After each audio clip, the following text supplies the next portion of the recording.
Alors Isabelle, avant que vous ayez ce problème de conjonctivite, évidemment, non, elle voit. Je Mais vois. elle ne veut pas montrer ses yeux, ce qui est très Ah différent. oui, non, Elle nous c'est- voit, je vous épargne elle veut, ça, quand elle même. veut nous épargner le spectacle. Eh bien, vous êtes allé chez une artiste, chez une illustratrice passionnée par le monde magique de l'enfance. Et surtout, c'est une fanat de la récup. Alors chez elle, on ne jette rien, tout se transforme, tout se réutilise, et ça donne de très bonnes idées, n'est-ce pas Isabelle? Absolument, elle s'appelle Isabelle Kessedjian et elle a décoré sa maison en partant du constat que la plupart d'entre nous, finalement, nous aménageons nos appartements en nous laissant influencer par les magazines, les émissions de télé, etc. Et rarement on ose laisser transparaître notre personnalité dans notre décor. Mais on n'ose pas. On n'ose pas. Et pourtant, moi j'ai remarqué que les personnes chez qui je vous emmène, en général plutôt des artistes ou des créateurs, finalement, ils ont réussi à se libérer des dictates beaucoup plus facilement que nous. Il y a vraiment des idées à chercher chez eux. Donc aujourd'hui, c'est chez Isabelle Kessedjian que nous allons et vous allez voir, c'est très amusant. Elle a un intérieur qui lui ressemble, donc à la fois chaleureux et très coloré. Je vous emmène aujourd'hui chez une artiste farfelue, une rêveuse lunaire, une bidouilleuse de bricoles, qui peint aussi bien qu'elle crochette. Et vous allez voir, c'est contagieux.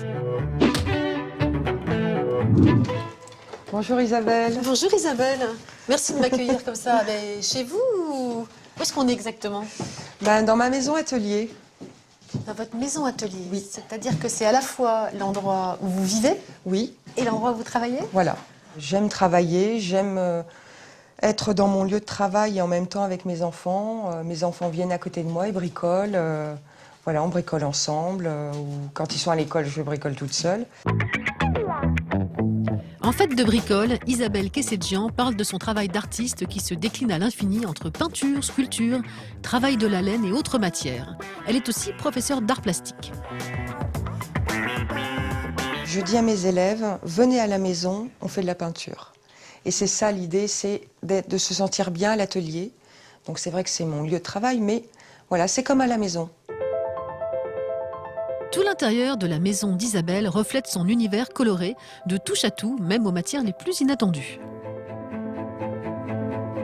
En fait, j'ai passé mon enfance à l'étranger, notamment au Mexique. Et quand j'étais au Mexique, j'ai appris le papier mâché là-bas. Mon père m'avait inscrit au Scout de France tous les dimanches. On fabriquait des objets en papier mâché pour la kermesse. Et ça ne m'a jamais quittée. C'est simple, c'est pratique et ça coûte rien du tout. Là, j'ai utilisé de la gaine électrique avec du fil de fer à l'intérieur pour donner la forme. Mais oui, j'ai recouvert de papier mâché. Ça, c'est quelque chose que vous pouvez reproduire chez vous. Si vous avez un lustre un peu démodé, un peu ringard, hop, papier mâché, une belle couleur dynamique, et puis ça fait son petit effet. Ce qui me frappe chez vous, c'est quand même qu'on a l'impression qu'il y a un vrai esprit récup. Oui, Vous n'avez pas un peu l'âme d'une chineuse? si. En fait, je fais les poubelles. On peut trouver de jolies choses dans les poubelles. Encore faut-il avoir l'œil. Et l'œil, Isabelle est là.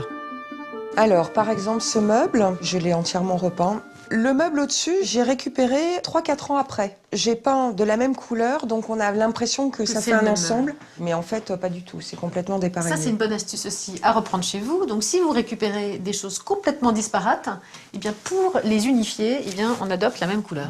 Voilà.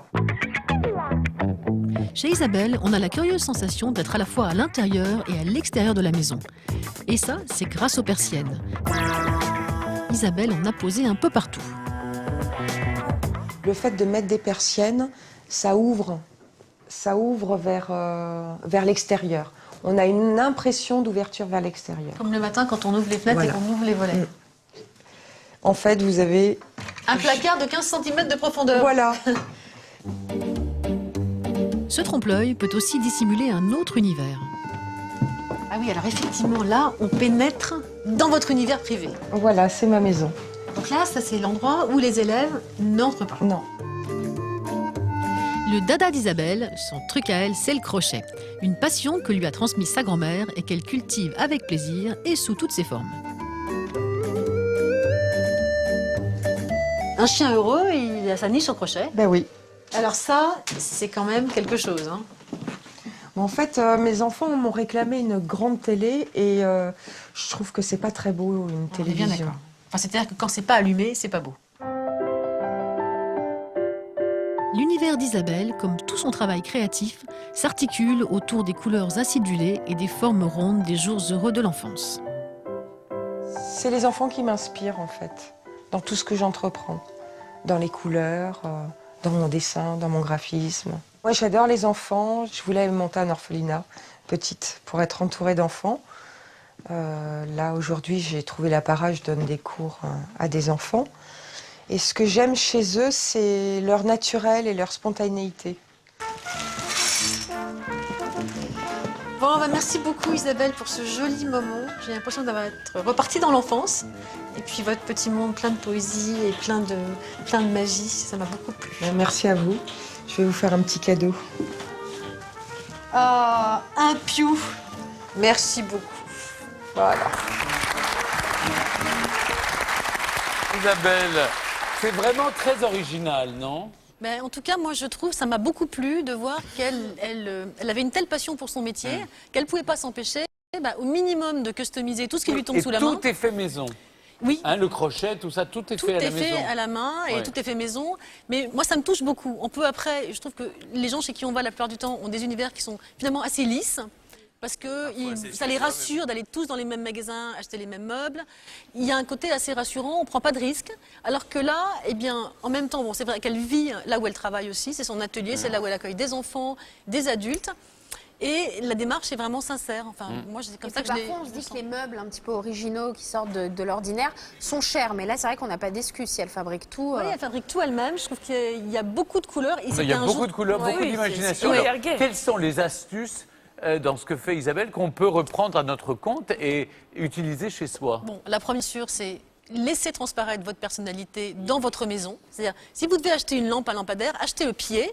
Et puis, confectionnez vous-même ou customisez l'abat-jour. Si vous devez acheter un canapé, pareil, achetez le canapé, mais pourquoi pas reteindre ou même teindre la housse. Vous voulez dire, on personnalise chaque objet de son Personnaliser, intérieur. vous achetez un rideau par exemple. Moi je le fais vraiment souvent chez moi, j'achète des rideaux de base, justement chez les Suédois, mais je vais coudre une jolie ganse ou un ruban de velours ou quelque chose qui fait que ça a un côté un peu plus couture, fait à la main, et pas le truc En tout cas, industriel. la leçon qu'on retire de ce voyage chez Isabelle, c'est qu'il faut mettre son sa grain de patte, sel, mettre son mettre grain sa de sel. patte sur tout ce qu'on achète. Alors j'ai des petits cadeaux pour vous. Ah, des cadeaux. Ah bah oui, elle n'a pas résisté. Comme c'est une fan de l'émission, elle a peint un tableau pour chacun de vous. Alors là, c'est pour qui, à votre avis C'est pour Stéphane. C'est que quand je serai grand, Je serai chevalier. C'est super. Et là, ensuite, là, C'est adorable. devinez, Hein. Ah oui. Mauricio, quand je serai grand, très j'irai vrai. au bureau comme papa. Bon là, je vous pose pas la question de Mauricio. savoir pour qui c'est. Quand je serai grand, je serai un champion. Ça, c'est beau gosse. Là, je ne sais pas Quand comment je elle va serai le grand, prendre. je ferai ma star, Valentine. C'est Valentine. Non, c'est Jeanne. Ah bon? Ah, mais moi, je Mais suis elle est déjà déjà une une star. star. Attends. Là, c'est pareil, il l'est déjà. Quand je serai grand, je serai super. Ah, c'est Ah, Benoît. bah c'est Benoît. Benoît. Et là, C'est sympa. l'amoureuse c'est des adorant. animaux. Oh, mais oui. Quand je serai grand, je lèverai les pious. Et voilà, les pious. Voilà Valentine. Merci beaucoup. C'est Merci adorable. Isabelle. Et vous, Et moi, quand je serai grande, j'aurai un jardin secret. Oh, c'est super mignon. c'est sympa, hein. Merci Ah oui, beaucoup. c'est adorable, hein. En tout cas, on Merci la remercie Isabelle. beaucoup. C'était un joli moment. Merci beaucoup. Alors, Cédric, on sait qu'est-ce que vous ne feriez pas pour les femmes? Eh bien, la preuve, aujourd'hui, vous allez nous montrer ce que vous faites pour les futures mamans.